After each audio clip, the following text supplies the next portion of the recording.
Hey guys, Elaine Adams here. Welcome to our video series on tips and tricks on writing a story for our Kids Original program. Today's tip we're going to be talking about is working together in groups.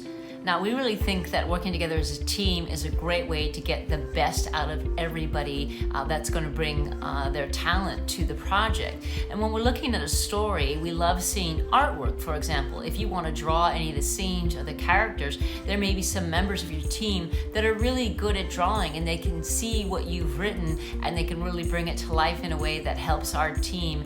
We're a bunch of animators and artists, right? See that story come to life. You may have people on your team that are really good at coming up with brainstorming ideas for the story. And you may have members of your team that are just really good at writing. We really encourage you guys to work in teams and bring all the talents together of the students in your class so that you can come up with the best story ever that's going to catch our attention and have our team vote for that one to be the story that we animate.